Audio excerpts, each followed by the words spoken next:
You see what's going on down in New Orleans with Zion. I wish Zion had a vet on the team that's like a coach who could say, yo, man, you got to get in shape. Charles Barkley is absolutely right about Zion Williamson. Now, we're going to get into a minute and a half clip in which Charles Barkley proposes the question, how many players have you actually seen in the National Basketball Association actually eat their way out of the NBA? Now, I started thinking about Zion Williamson a little bit more because we all know he was the number one draft pick in 2019, and I absolutely was so excited when Zion was entering the draft. I was like, he's sort of the second coming of Shaquille O'Neal, Charles Barkley, Michael Jordan, if they all got together and had a child.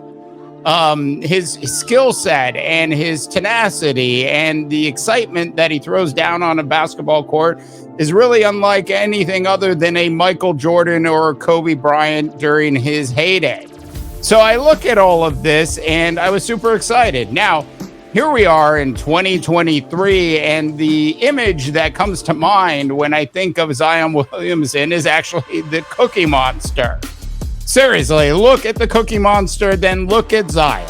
Cookie Monster, Zion. I'm just saying there is a resemblance there. Now, Zion has absolutely put up some fantastic numbers in his first 3 years in the NBA.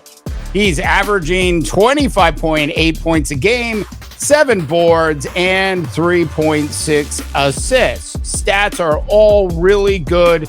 We know they could be even a little bit higher. But the big problem has been, as you all know, there are 82 games in the regular season, of which Zion in his first 3 years is only playing in 44 of those games. Availability has been and probably will continue to be the big issue that this New Orleans Pelican team has with one Zion Williamson. And the weight certainly plays into that as well.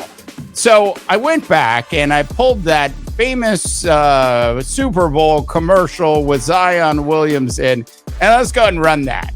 Not invited to Thanksgiving. What's this dude talking about? Now, here's Williamson. That sure won't help your 2K rating, Zion.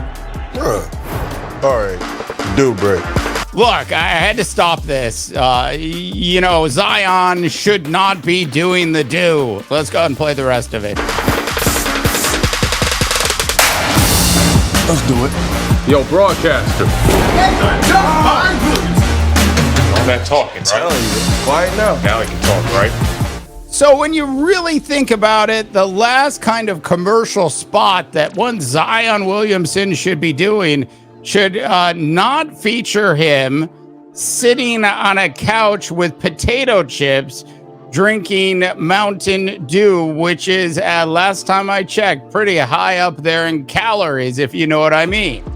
So whoever's decision this was to put Zion Williamson into this commercial, well, it was a bad one, and if you will, even a little bit foreshadowing to what we actually see of Zion Williamson towards the second half of this year when he was basically out once again, and it appeared his weight had actually been fluctuating. All right, we're going to get into the Barkley video next. Hey, listen, if you haven't subscribed to the House of Takes yet, please go ahead and hit that subscribe button, and of course, like this movie. To Sir Charles Barkley, we go. You see what's going on down in New Orleans with Zion. I wish Zion had a vet on the team that's like a coach who could say, yo, man, you got to get in shape. You can't play basketball at your weight. I was so blessed and fortunate that Moses told me, because I told you, Eddie, I've told you this story. When I went up to Moses' house one night, I said, Moses, why am I not getting to play? He said, Chuck, son, you fat and you lazy. And, I did what any grown man do. I went to my condo and cried like a little woman. And then the next thing I did, Moses said, hey, if you want to get in shape, I'll help you get in shape.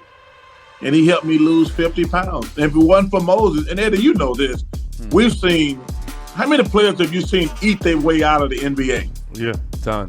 A lot of them. Yeah. You know, this is my 40th year. I can name at least 10 guys. I'm not going to embarrass guys right now who ate their way out of the NBA. And I thank goodness I got Moses and Doc and those guys. But Moses was the most important person in my career to help me lose 50 pounds. And I wish Zion, you know, because, you know, when these guys are young, they're going to have so much power. Like Zion got so much power. Same thing with this fool down in Memphis, Ja Morant. The coach is afraid of them instead of telling them to grow up and get your crap together. Like, I wish I could sit down with Zion and say, yo, man, you got so much talent, but you're going to have to lose some weight and get in shape because unless you get in shape, you can't play basketball.